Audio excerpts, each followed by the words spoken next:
सोचिए जरा, अगर एक दिन आपके मोबाइल पर बैंक से आने वाला ओटीपी किसी और के फोन पर चला जाए तो क्या होगा। और ऐसा सिर्फ इसलिए क्योंकि आपने उस सिम पर समय पर रिचार्ज नहीं कराया। नए साल 2026 में टेलीकॉम से जुड़ी यह जानकारी अगर आपने नहीं जानी तो आपका पुराना नंबर भी खतरे में पड़ सकता है और हर महीने आपका पैसा भी बेवजह खर्च होता रहेगा। नमस्कार दोस्तों, अगर आप वीआई, एयरटेल, जियो या बीएसएनएल में से किसी भी कंपनी का सिम इस्तेमाल करते हैं तो आज की यह जानकारी आपके लिए बेहद जरूरी है, क्योंकि इसका सीधा असर आपके मोबाइल खर्च और आपके जरूरी कामों पर पड़ने वाला है। आज के समय में लगभग हर इंसान के पास एक नहीं बल्कि दो सिम कार्ड होते हैं। एक होता है मुख्य सिम, जिस पर रोज कॉल आते हैं, इंटरनेट चलता है, ऑफिस और बिजनेस का काम होता है, और दूसरा होता है सेकेंडरी सिम, जो ज्यादातर बैंक अकाउंट, आधार कार्ड, सरकारी योजनाओं या पुराने कॉन्टैक्ट्स की वजह से चालू रखना पड़ता है। इस्तेमाल भले ही ना के बराबर हो, लेकिन मजबूरी में उस सिम को भी एक्टिव रखना पड़ता है। और यहीं से असली परेशानी शुरू होती है, क्योंकि दोनों सिम चालू रखने के लिए हर कुछ महीने में रिचार्ज कराना जरूरी हो जाता है। कई बार तो दोनों सिम पर लगभग एक जैसा महंगा रिचार्ज करवाना पड़ता है, जिससे हर महीने आपका मोबाइल खर्च लगातार बढ़ता चला जाता है। और आम आदमी यही सोचता है कि जब एक सिम सिर्फ नाम के लिए रखा गया है तो उसके लिए कोई सस्ता विकल्प क्यों नहीं होना चाहिए। इसी सवाल के बीच एक और बड़ा डर लोगों के मन में रहता है कि अगर गलती से किसी सिम पर रिचार्ज नहीं कराया तो क्या नंबर हमेशा के लिए चला जाएगा, क्या वो नंबर किसी और को दे दिया जाएगा। क्योंकि आज मोबाइल नंबर सिर्फ कॉल का साधन नहीं रहा,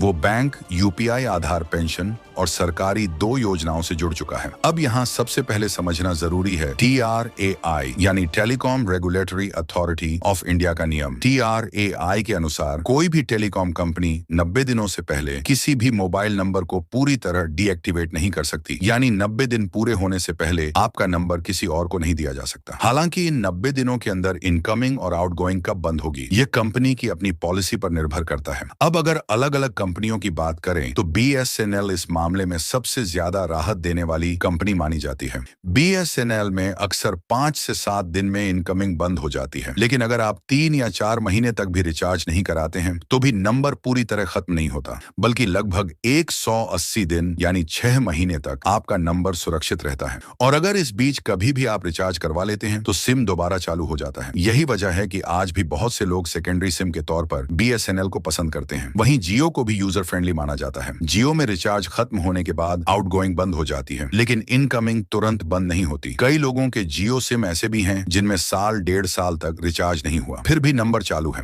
हालांकि कंपनी की ऑफिशियल पॉलिसी यही कहती है कि 90 दिन बाद नंबर दोबारा अलॉट किया जा सकता है, लेकिन व्यवहार में जियो थोड़ा डील देता है। हाँ, एक बात जरूर है, जियो बार बार कॉल और मैसेज करके आपको डराता है कि आपका नंबर बंद होने वाला है, ताकि आप जल्दी रिचार्ज करवा लें। अब अगर एयरटेल की बात करें तो एयरटेल थोड़ा सख्त माना जाता है। यहाँ आउटगोइंग बंद होने के 1-2 दिन में इनकमिंग भी बंद हो जाती है और यूजर पर जल्दी रिचार्ज कराने का दबाव बन जाता है। हालांकि एयरटेल भी 90 दिनों से पहले नंबर किसी और को नहीं दे सकता। यह नियम सभी पर लागू होता है। वीआई यानी वोडाफोन आइडिया की स्थिति थोड़ी अलग है, क्योंकि कंपनी अपने यूजर्स को बनाए रखने की कोशिश में कभी कभी फ्री वैलिडिटी, फ्री डेटा या फ्री कॉलिंग दे देती है ताकि ग्राहक नेटवर्क न छोड़े, लेकिन नियम यहाँ भी वही 90 दिन वाला ही लागू होता है। कुल मिलाकर अगर आसान भाषा में समझें तो सभी कंपनियों में 90 दिन तक आपका नंबर सुरक्षित रहता है, लेकिन व्यवहारिक तौर पर बीएसएनएल सबसे ज्यादा राहत देता है। जियो थोड़ा आरामदायक है, एयरटेल सबसे सख्त है और वीआई बीच का रास्ता अपनाता है। नए साल 2026 में उम्मीद की जा रही है कि टेलीकॉम सेक्टर में कुछ बदलाव हो सकते हैं। हो सकता है आने वाले समय में सिर्फ कॉलिंग वाले सस्ते प्लान भी आएं, जिससे उन लोगों को राहत मिले जिन्हें इंटरनेट की जरूरत नहीं। अगर ऐसा होता है तो करोड़ों मोबाइल यूजर्स का पैसा बचेगा। इसलिए जरूरी है कि आप सही जानकारी रखें और बिना वजह घबराकर बार बार महंगे रिचार्ज न कराएं। अगर आपको यह जानकारी काम की लगी हो तो वीडियो को लाइक जरूर करें, चैनल को सब्सक्राइब करें और कमेंट में बताएं कि आप कौन सा सिम सेकेंडरी के तौर पर इस्तेमाल करते हैं, ताकि ऐसी जरूरी अपडेट्स आपको सबसे पहले मिलती रहें।